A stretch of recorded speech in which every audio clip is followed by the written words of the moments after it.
nañ fa ci takk der loo xam ne jéggi na dayoo te ñun ñëpp ñu xam ni takk der yooyu la ci ëpp tey la ñu jóge Ndakaaru ñu mobiliser leen andi leen fii ci département de Mbour ngir suñu tournée bi ñu ñëwee Jiwaalo li ñu njëkk a def mooy dem seeti imam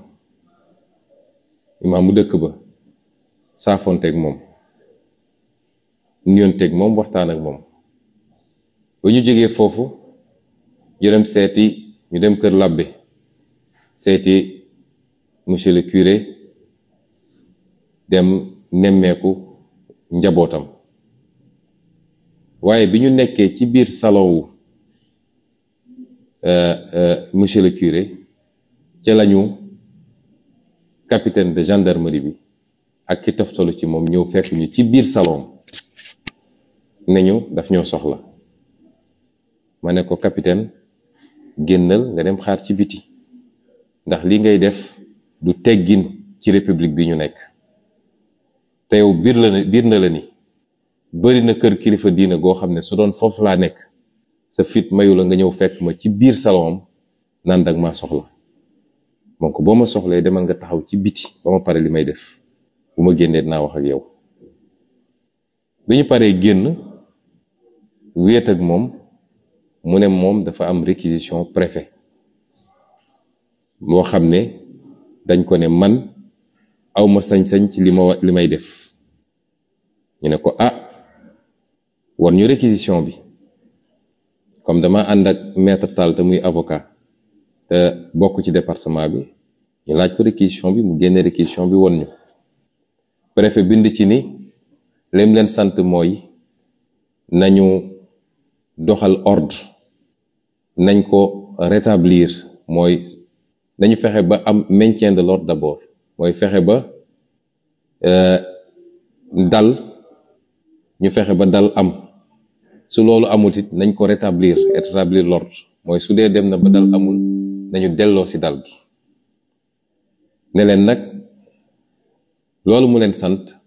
mu ngi daw bis ni ki tey nga xam ne moom laa commencé sama tournée bi ba keroog ma koy jeexal incha allah muy le 23 ma ne ko capitaine man lii gis ma lu ko fi jar ndax man gis ma lu fi perturber ordre bi ma ñëwee dëggu ci dëkk bi ba léegi imam laa seeti jóge ci imam ñëw seeti monsieur le curé te su ma jógee fii ñu toogal fii xalif général des mourides lay seeti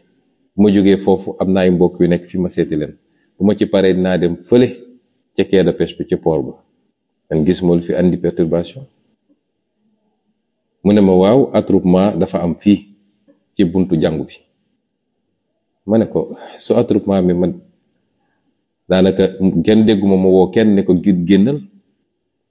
yàllaa def nag ma ne ko yow capitaine su ma ñëwoon seet si la sa kër mun naa ñëw gaare oto dugg man dong waaye balaa may génn attroupement dina am foofu waa koñ bi bu ñu yéegee ni Ousmane Sonko ngi fi ñu bari dinañ génn ñëw taxaw loolu nag yàllaa ko def mënuma ci dara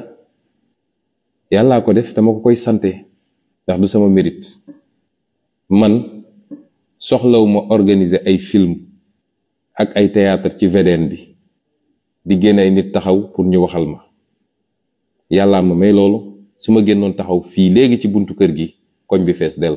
dama koy sante yàlla waaye man woowuma kenn ne ko génnal ma ne ko démb bi may def sama live Dakar dégg nga bi may wax ak nit ñi nee naa leen ñëwuma meeting ñëwuma campagne électorale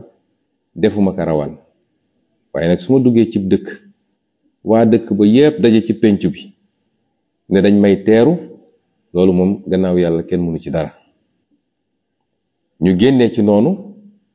jóge ci curé bi di dem ci balaa ñuy dem d'ailleurs ci ñi toogal foofu communauté mouride ñi ngi doon jàdd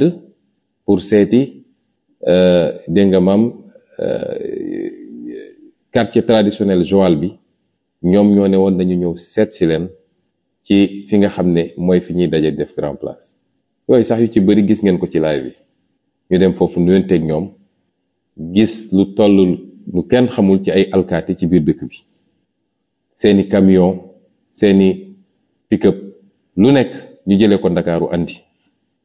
waaye bi ñu génnee foofu ba dem ci 3e étape bi wala 4e étape bi, dugg ci biir jumaa ji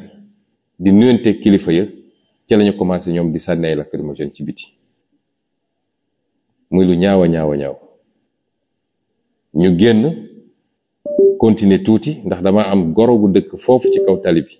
mu wàcc dugg di nuyu samay goro, ñu commencé di sànni lacrymogène yi ci buntu kër ga. lii nag niñ koy tuddee mooy intimidation la ko ñëpp tuddee, waaye man jàpp ma ni intimidation la. li ma jàpp mooy ki leen yebal ñoom ñëpp muy président Macky Sall tiit na tiitaange goo xam ne, jaaxle na jaaxle goo xam ne, ñàkk naa gëm yàlla ñàkk gëm goo xam ne, parce que lu jeex jeex na. loolu yàlla bi ko yàlla tuddee ni moom la, yàlla da koo yombalal yépp. waaye bu yàlla tuddee ni jeex na, màndarga yi day feeñ ne fang. waaye moom ñàkk gëmadi yàlla gi mu ñàkk gëm yàlla moo tax mu jàpp ni war naa mën a forcer mbir yi, ba jàpp na ni Ousmane Sonko warul yëngatu ci réew mi. seen stratégie ñoom mooy fexe ba kuy politique rek na nga toog Ndakaaru, bis bu ne ñu dugal la ci ay débat yu ñàkk fulla yu amul solo, ñu jël ko amplifier ko par voie médiatique, ñu bàyyi li nga xam ne mooy fulla Sénégal nekk ci débat yoo xam ne am diw andil diw wax na lii, diw for na lale, diw saaga na kii. noonu nag la ñuy piéger homme politique yi ba ñu bàyyi farata gi kuy homme politique fi mu toll nii mooy dem dajeek askan wi. rawatina nag ñun ñi nga xam ne bir nañu boo ubbee xolu Sénégalais yi ñoo ngi ci biir. fu ñu génn Sénégalais yi woon ñu cofeel ak mbëggeel, waaye surtout yaakaar bu ñu am ci ñun ak la ñuy liggéey. moo tax piège boobu, bulle boobu nga xam ne dañ koy alimenter jaarale ko ci waxu média, réseaux sociaux, ñun dañ ko yëkkati teg ko fële, dellu si ci réalité bi. te réalité bi mooy fee ñu jóge ci àll ba fekk fa Sénégalais yi, saafonteeg ñoom, ñu wax ñu seeni jafe-jafe ci suuf suñuy jaay, seeni jafe-jafe ci ñàkk liggéey, seeni jafe-jafe ci seeni pajukaay, seeni école, seeni jafe-jafe ci seen récolte yi nga xam ne jaaxle nañ ndax dañ ko mën a jaay am de. loolu mooy réalité.